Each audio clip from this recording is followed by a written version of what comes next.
11. 다음날 원수의 집에서는 군주가 참석하여 그 가치를 인정받은 만찬과 무도회가 열렸다. 쿠투조프는 게오르기 1등 훈장을 받았다. 군주는 그에게 최고의 경의를 표했다. 그러나 원수에 대한 군주의 불만은 모든 이들에게 알려져 있었다. 그럼에도 예의는 지켜졌고 군주가 첫 번째로 그 모범을 보였다. 하지만 노인이 잘못을 했고 이제 그 어디에도 쓸모없다는 것을 모두 알고 있었다. 무도회장에서 쿠투조프가 예카테리나 시대의 관습에 따라 군주가 들어올 때 적에게서 탈환한 깃발을 그의 발치에 던지라고 지시했을 때 군주는 불쾌하게 얼굴을 찌푸리며 몇 마디 중얼거렸고 몇몇이 그 말을 들었다. 늙은 광대. 쿠투조프에 대한 군주의 불만은 특히 빌라에서 점점 더 강해졌는데 그 이유는 쿠투조프가 향후 있을 전쟁의 의미를 이해하길 원치도 않고 또 이해할 능력도 없다는 게 명백히 드러났기 때문이었다. 다음 날 아침 군주가 그의 거처에 모인 장교들에게 그대들은 러시아만 구한 것이 아니오 그대들은 유럽을 구했소 라고 말했을 때 이미 사람들은 전쟁이 아직 끝나지 않았음을 깨달았다. 쿠투조프 한 사람만이 그것을 이해하려 하지 않았고 새로운 전쟁은 상황을 개선시키지도 러시아의 영광을 증대시키지도 못하며 다만 러시아의 상황을 악화시키고 지금 러시아가 누리고 있는 최고의 영광을 축소시킬 뿐이라는 의견을 노골적으로 피력했다. 그는 군주에게 새로운 군대를 모집하는 것이 불가능하다는 사실을 입증하려고 애쓰면서 주민의 힘든 상황과 실패의 가능성 등에 대해서도 말했다. 그런 분위기에서 원수는 당연히 향후 있을 전쟁의 장애물이자 방해물로만 보였다. 노인과의 충돌을 피하기 위한 출구는 저절로 나타났는데 그것은 아우스트리츠 전투제처럼 그리고 바르클라이가 지휘하던 전쟁 초기처럼 총사령관을 동료하게 하지 않고 또 그에게 통보 없이 그가 서 있던 권력의 토대를 군주에게 넘기는 것이었다. 이런 목적 아래 사령부가 조금씩 재편되었고 쿠투조프 사령부의 모든 실질적인 힘은 군주에게 넘어갔다. 톨, 코노브니친, 예르몰로프는 다른 직분을 받았다. 모든 사람들이 원수가 매우 쇠약해졌고 건강을 해치게 되었다고 큰 소리로 말들 했다. 그는 자신을 대신할 사람에게 자리를 넘겨주기 위해 건강을 부득이 해쳐야 했다. 그리고 실제로 그의 건강은 안 좋아졌다.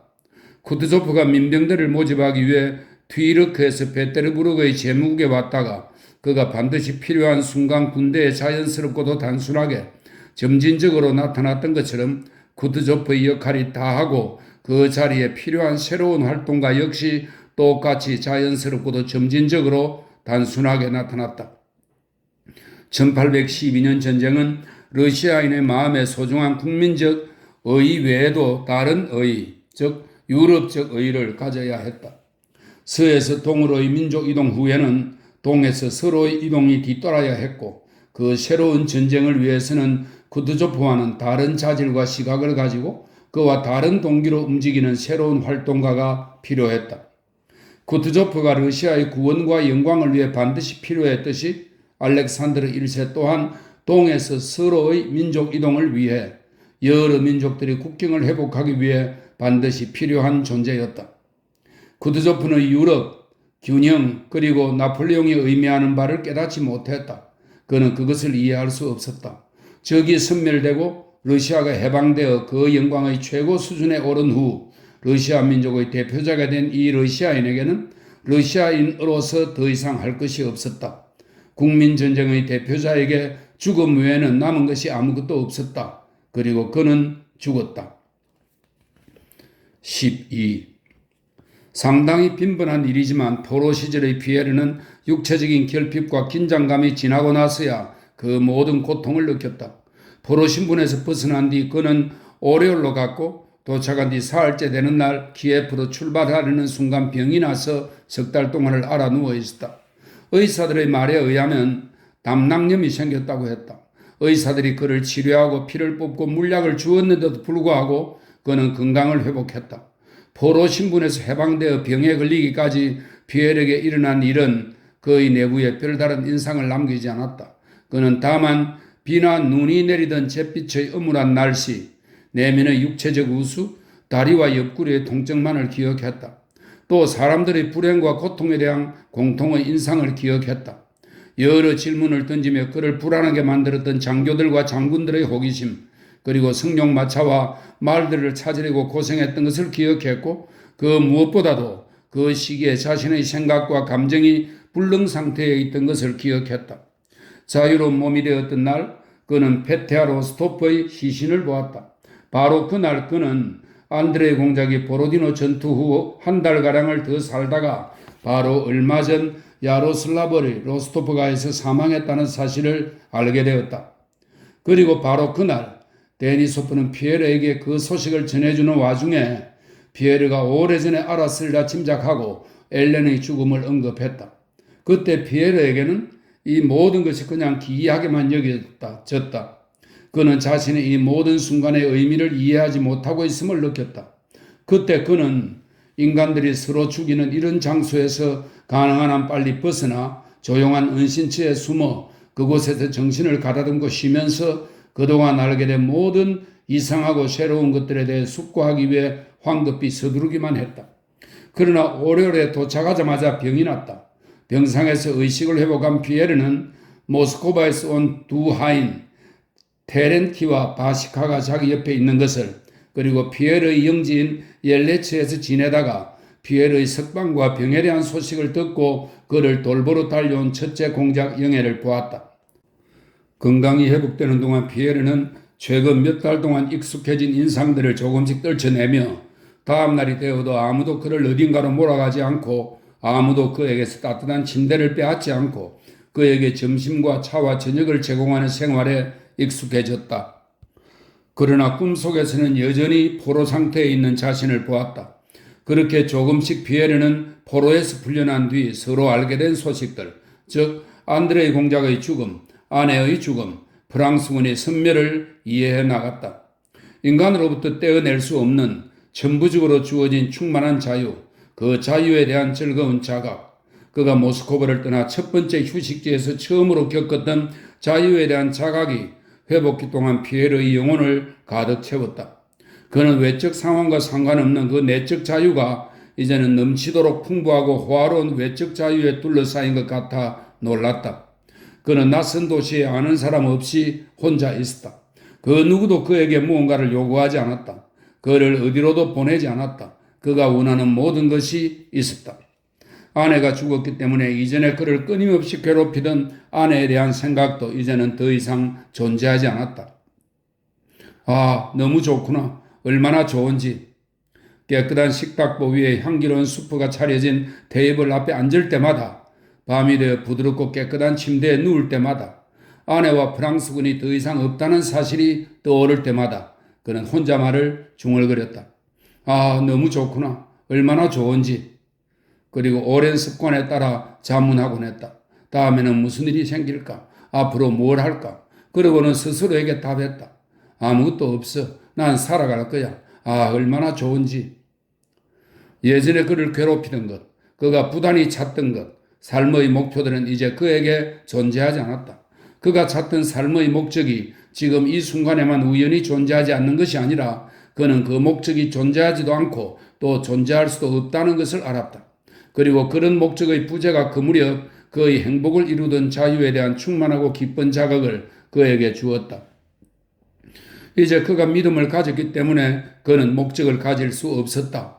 그것은 어떤 규율이나 말이나 사상에 대한 믿음이 아니라 언제나 감지되는 살아있는 하나님에 대한 믿음이었다. 그 전에 그는 스스로 세운 목적에서 하나님을 찾았다. 목적을 향한 이러한 추구는 단지 하나님을 향한 추구일 뿐이었다.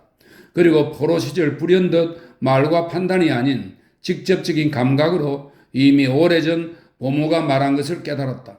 그것은 하나님은 바로 이곳에 그리고 어디에나 계신다는 것이었다. 포로로 있을 때 그는 카라타예프 안에 있는 하나님이 프리메이슨들이 인정하는 우주의 건설자 속에 있는 하나님보다 더 위대하고 무한하고 불가해하다는 것을 깨달았다.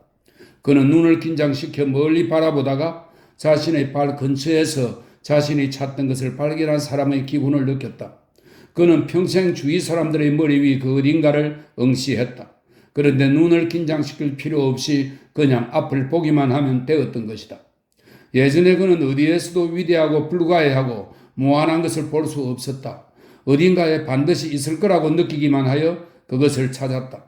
가까이 있고 이해할 수 있는 모든 것에서 그는 유한하고 사소하고 일상적이고 무의미한 것만 보았다. 그는 이성의 망원경으로 무장하여 먼 곳을 안개에 가려 사소하고 일상적인 것이 단지 명확히 보이지 않기 때문에 위대하고 무한하게 여겨지던 그곳을 응시했다. 유럽의 삶, 정치, 프리메이슨, 철학, 박애주의가 그에게는 그런 식으로 보였다.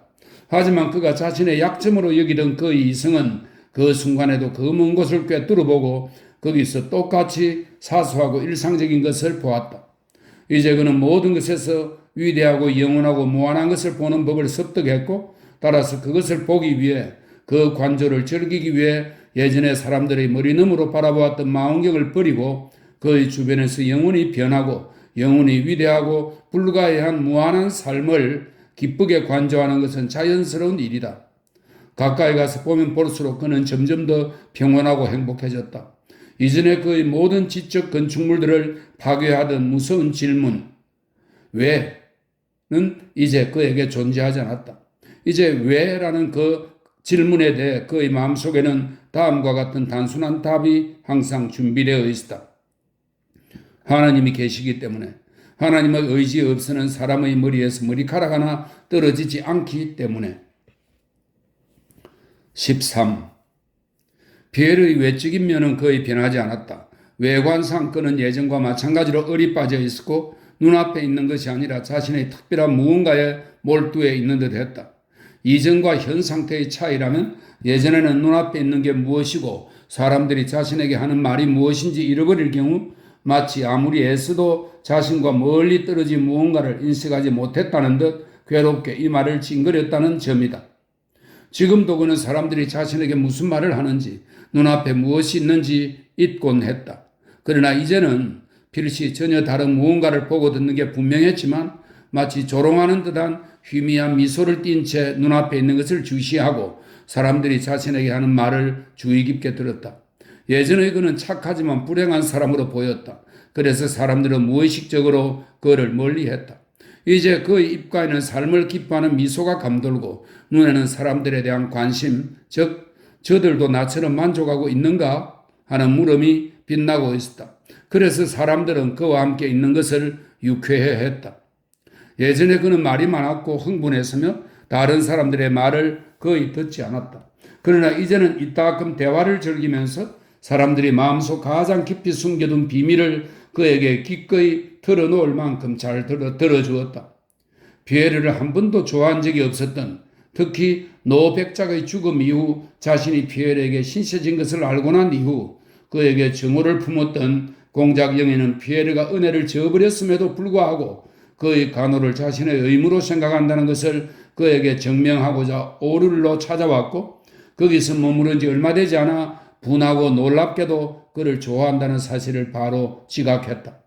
피에르는 결코 공작영애의 환심을 살해하지 않았다.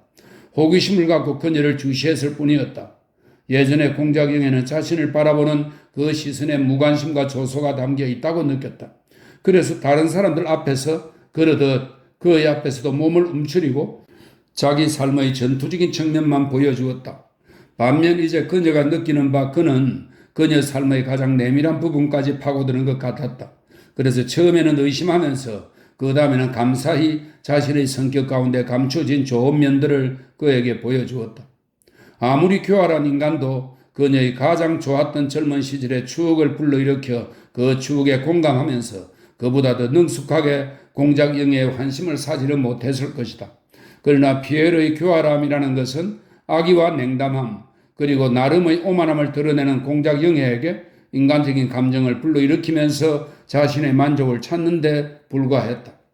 그래, 그는 무척 좋은 사람이야. 나쁜 사람들의 영향을 받지 않고 나 같은 사람들의 영향을 받으면 공작영애는 이렇게 혼자 말하곤 했다. 피에르에게 일어난 변화들을 테렌티와 바시카 같은 하인들 또한 나름대로 알아차렸다. 그들은 피에르가 매우 소탈해졌음을 발견했다. 테렌티는 빈번히 주인의 옷을 벗겨주고 나서 손에 부츠와 옷을 든 채 밤인사를 하고는 주인이 대화를 시작하지 않을까 기대하며 나가는 걸 지체했다.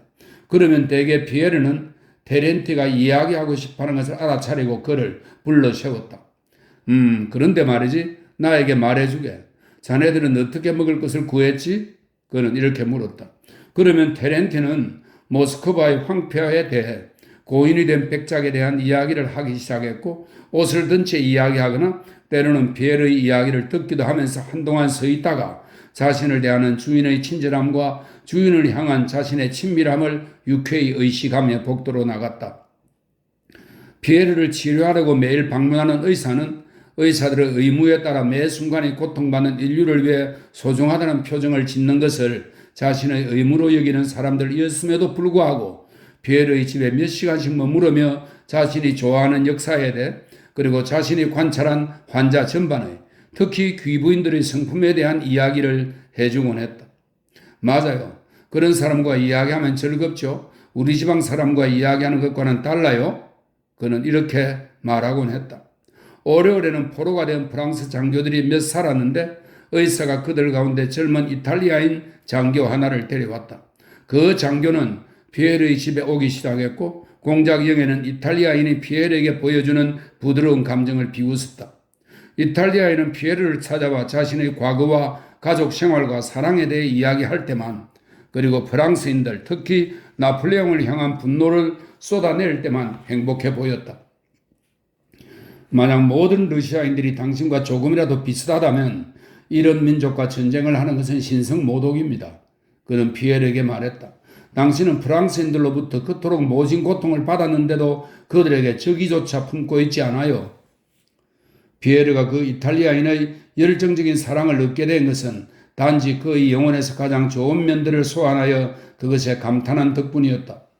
피에르의 오렬 체류 마지막 시기에 프리메이슨인 옛 지인 빌라르스키 백작이 1807년에 피에르를 프리메이슨 집으로 데려간 그 백작이 찾아왔다.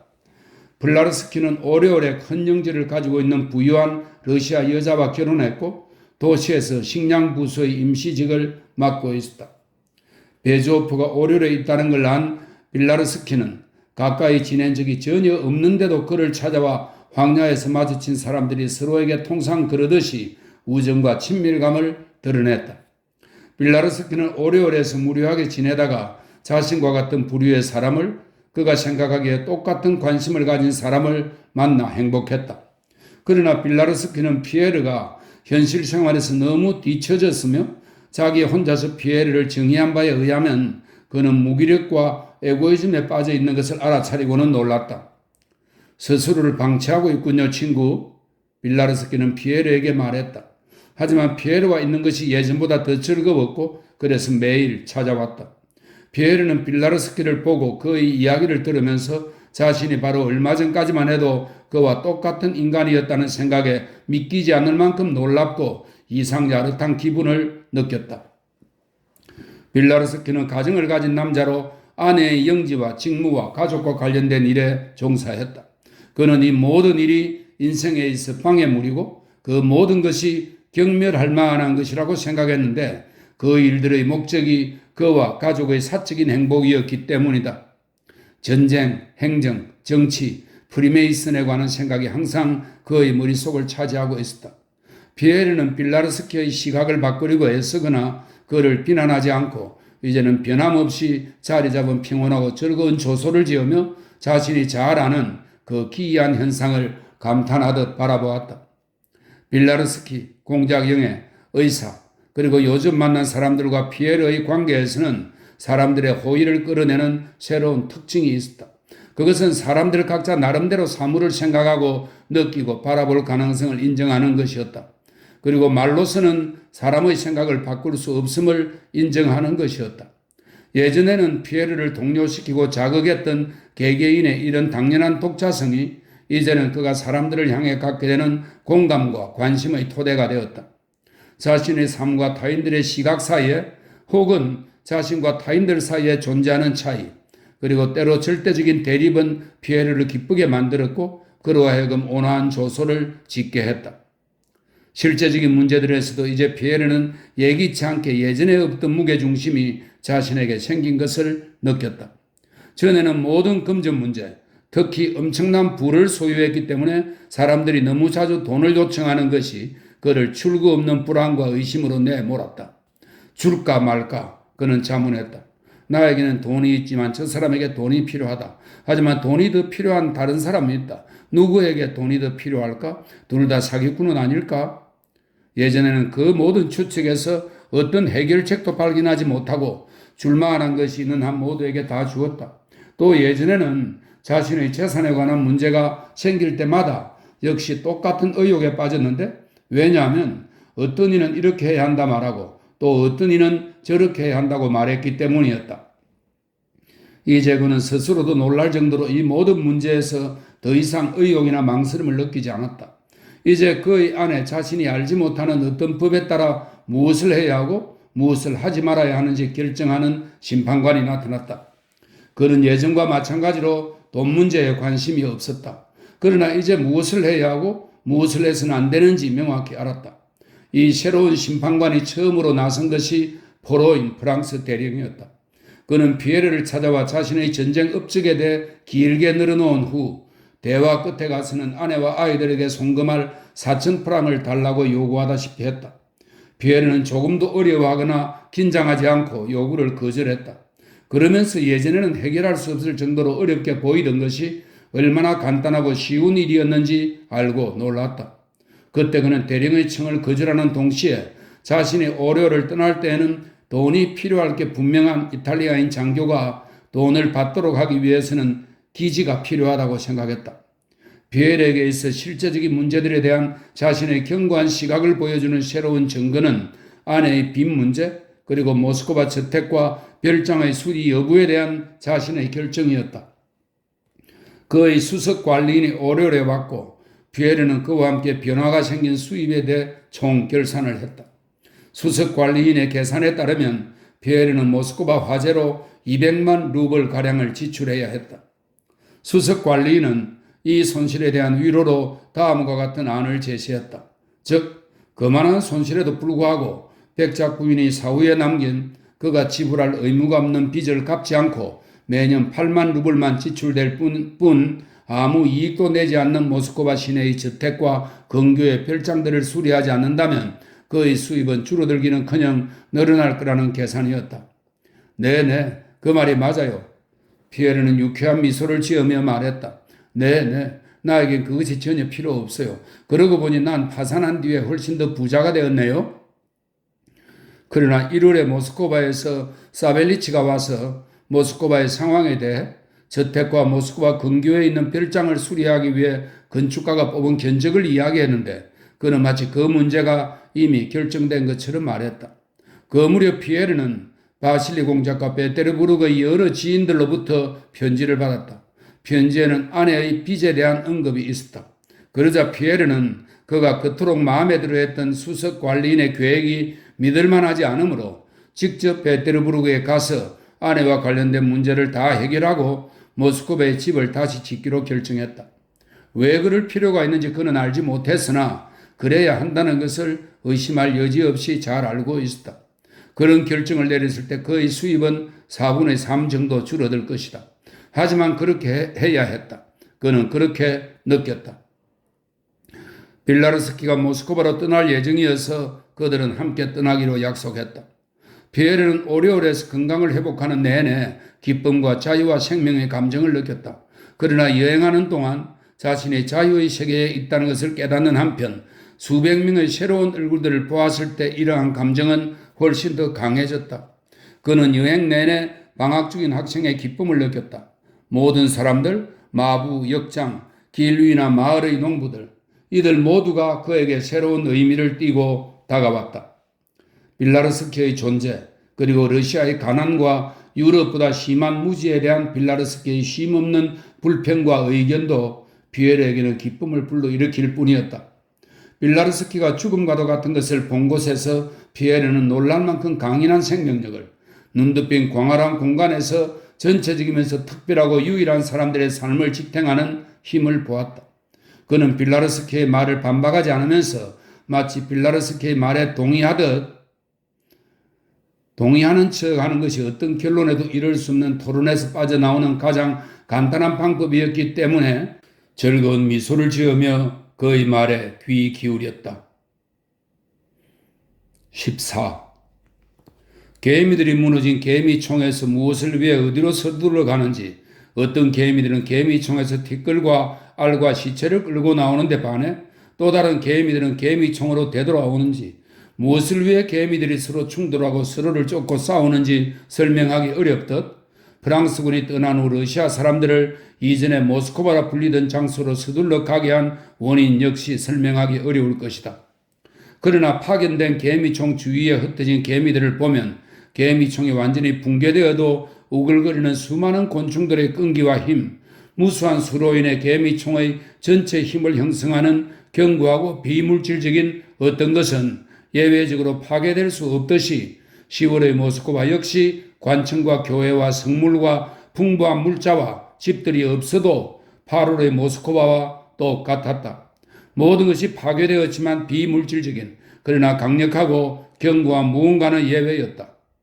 모스크바에서 적을 내 쫓은 후 사방에서 모스크바로 향해오는 사람들의 동기는 매우 다양하고 개인적이었으며 초기에는 대부분 야만적이고 동물적이었다. 모든 사람에게 단 하나의 공통적인 동기가 있다면 그것은 자신들의 일을 하기 위해 그곳으로, 이전에 모스크바라고 불리던 곳으로 가겠다는 갈망이었다. 일주일 후 모스크바의 주민은 이미 1만 5천 명이었고 2주일 후에는 2만 5천 명이었다. 수는 계속 증가하여 1813년 가을 무렵에는 1812년의 주민 수를 넘어설 정도가 되었다. 가장 먼저 모스크바에 들어온 러시아인들은 빈칭 게로데 부대의 카자크들과 인접한 촌락의 농민들, 그리고 모스크바에서 달아나 근교에 숨어있던 주민들이었다. 황폐한 모스크바로 들어온 러시아인들은 도시가 약탈당한 것을 발견하고 자신들도 약탈하기 시작했다. 그들은 프랑스군이 한 짓을 이어나갔다. 농민들의 집마차들이 파괴된 저택과 거리에 버려진 것들을 자기 마을로 실어가기 위해 모스크바로 왔다.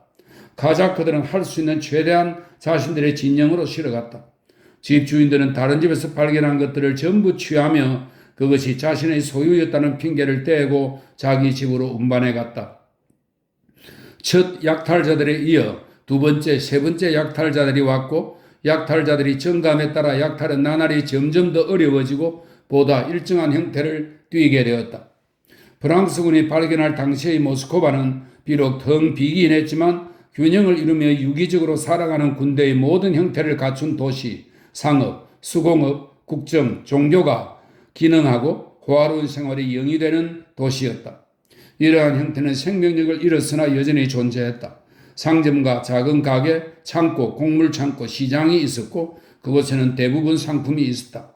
공장과 공방이 있었고 호화로운 물건들로 가득한 궁정과 부자들의 저택이 있었다. 병원과 감옥과 법정과 예배당과 대교회도 있었다. 프랑스군이 오래 머무를수록 도시 생활의 이 형태들은 더 많이 파괴되었고 마지막에는 모든 것이 구별 불가능할 정도로 합쳐져 생명 없는 약탈의 불판이 되어버렸다. 프랑스군의 약탈이 지속될수록 그것은 모스크바의 부뿐만 아니라 약탈자들의 힘까지 점점 더 파괴했다. 러시아인들이 수도를 차지하게 된 동기가 되는 러시아인들의 약탈이 오래 지속될수록 그에 가담하는 사람들이 많아질수록 모스크바의 부와 도시의 균형 잡힌 생활은 더욱 빨리 복구되었다. 약탈자 외에도 호기심이나 직무, 이해타산의 동기에 따라 집주인, 사제, 고위관리, 하급관리, 상인, 수공업자, 농민 등 온갖 다양한 사람들이 마치 심장으로 향하는 피처럼 사방에서 모스크바로 흘러들었다. 일주일 후에는 물건을 실어가기 위해 빈 수레들을 끌고 온 농민들이 관청의 저지를 받았고 도시 밖으로 시체를 운반하도록 강제 동원되었다. 동료들의 실패담을 들은 다른 농민들은 빵과 기리와 근초를 싣고 도시에 와서 서로 가격을 낮추는 바람에 가격은 예전보다 더 떨어졌다. 목수조합은 높은 임금을 기대하며 매일 모스크바에 들어와 사방에서 나무로 새집을 짓고 불에 탄 집들을 수리했다. 노점상들은 장사를 개시했다. 음식점과 여인숙이 불에 거슬린 집에 자리 잡았다. 불타지 않은 많은 교회에서 사제들이 예배를 재개했다. 기부자들은 약탈당한 교회 물건들을 가지고 왔다. 관리들은 작은 사무실에 모직 천을 덮은 책상과 서류함을 갖다 놓았다. 상급 관청과 경찰은 프랑스군이 남긴 재물을 분배하도록 지시했다. 다른 집에서 가져온 물건들이 많이 남아있던 집의 주인들은 그라노비타야 궁전으로 그 물건들을 실어가는 것이 부당하다고 불평했다. 다른 집 주인들은 프랑스군은 여러 집의 물건들을 한 집으로 가져왔기 때문에 그 집에서 발견된 물건들을 그 집 주인에게 넘기는 것이 부당하다고 주장했다. 사람들은 경찰을 욕했다. 그리고 경찰을 매수하기도 했다. 불에 탄 국유재산에 대한 견적이 10배로 부풀려 기록되었다. 원조를 요청하는 사람들이 있었다.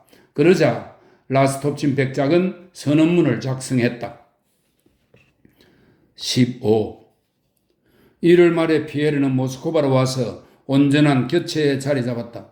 그는 라스톱친 백작과 모스크바에 돌아온 몇몇 지인들을 방문하고 사흘째 되는 날 페테르부르크로 떠날 작정이었다. 모든 이들이 승리를 축하했다.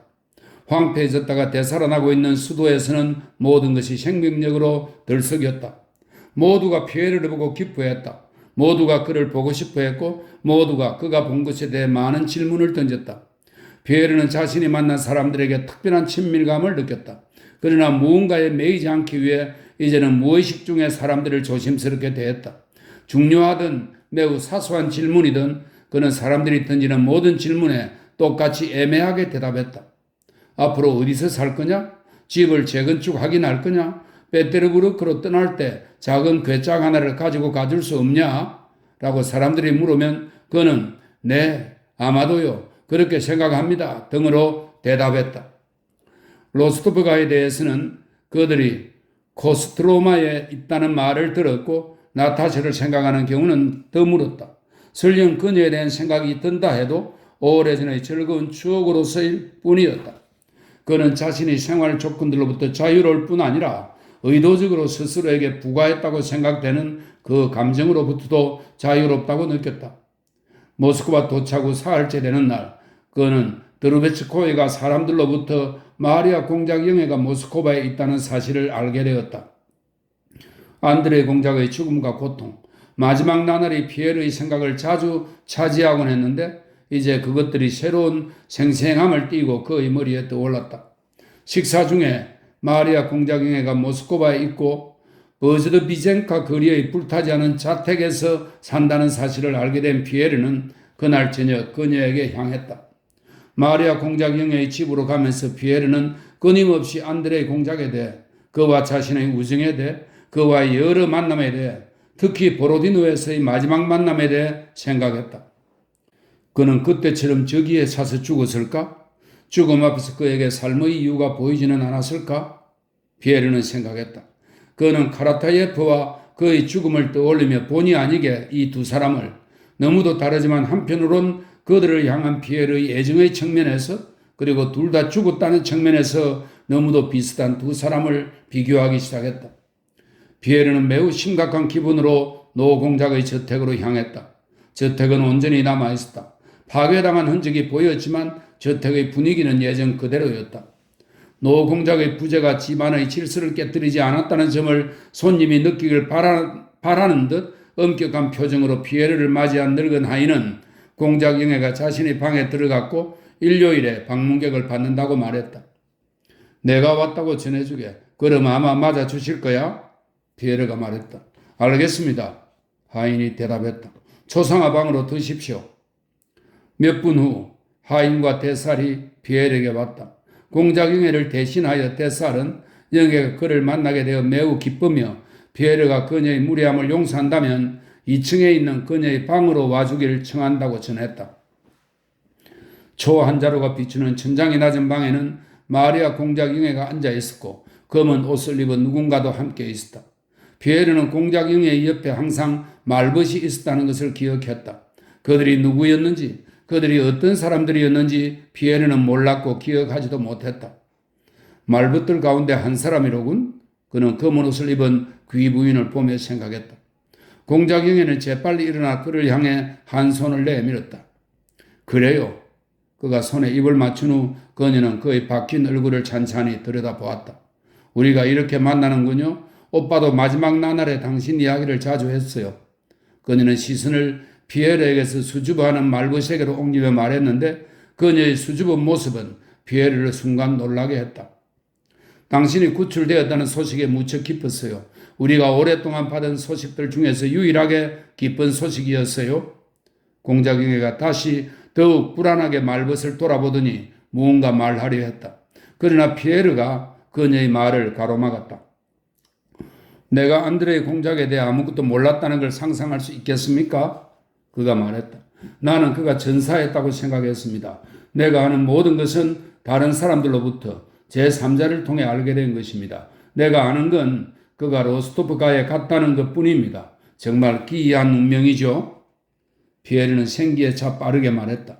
그는 말벗의 얼굴에 힐끗 시선을 던졌고 자신을 향한 호기심 어린 다정한 눈길을 보았으며 대화 도중 종종 그러듯이 그는 왠지 몰라도 검은 옷을 입은 말벗이 자신과 마리아 공작영애의 친밀한 대화를 방해하지 않는 사랑스럽고 선하고 훌륭한 존재임을 느꼈다.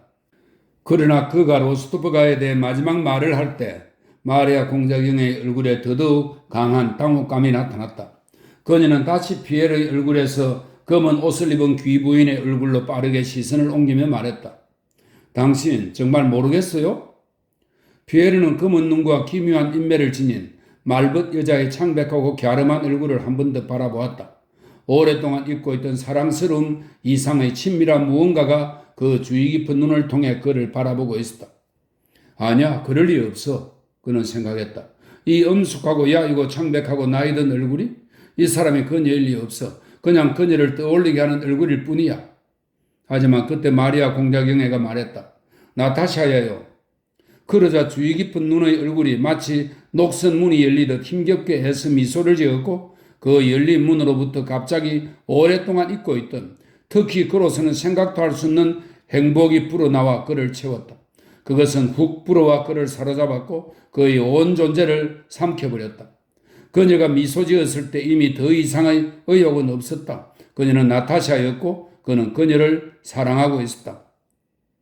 그 첫 순간 피에르는 자기도 모르게 그녀와 마리아 공작영애에게 그리고 무엇보다 자신에게 스스로도 알지 못하던 비밀을 말했다. 그는 얼굴을 붉혔는데 기쁘기도 하고 고통스러울 정도로 아프기도 한 것 같았다. 그는 자신의 흥분이 감추어지길 바랐다. 하지만 흥분이 감추어지길 바라면 바랄수록 자신과 그녀와 마리아 공작영애에게 자신이 그녀를 사랑한다는 사실을 그 어떤 확실한 말보다 더 명확히 드러날 뿐이었다. 아니야, 예기치 않은 상황이라서 그래. 피에르는 생각했다. 그러나 마리아 공작영애와 시작한 대화를 계속 이어나가길 원하며 다시 나타샤를 쳐다본 순간 더욱 선명한 홍조가 그의 얼굴을 뒤덮었고 기쁨과 두려움이 뒤섞인 더욱 강렬한 흥분이 그의 영혼을 사로잡았다. 그는 당황한 나머지 횡설수설하다가 말문이 막혀 말하는 도중 입을 다물었다. 피에르가 나타샤를 알아보지 못한 이유는 그곳에서 그녀를 보게 되리라고는 전혀 예상치 못했기 때문이기도 하지만 다른 한편으로는 그녀를 만나지 못한 이후 그녀의 내면에서 일어난 변화가 너무나 커서이기도 했다. 그녀는 야위고 창백해졌다. 그러나 이것이 그녀를 알아보지 못하게 한 건 아니었다. 그가 방에 들어선 첫 순간에 그녀를 알아보기란 불가능했는데 왜냐하면 이전에는 삶의 기쁨을 품은 미소로 빛났던 그 얼굴과 눈에 지금 그가 방에 들어와 그녀를 처음 봤을 때에는 미소의 그림자조차 없었기 때문이다. 오직 슬프게 무언가를 묻는 듯한 주의 깊고 선한 눈만 있을 뿐이었다. 피에르의 동료는 나타샤에게 동료가 아니라 그의 눈에 띄지 않을 정도로 그녀의 얼굴 전체를 밝히는 기쁨으로 투영되었다.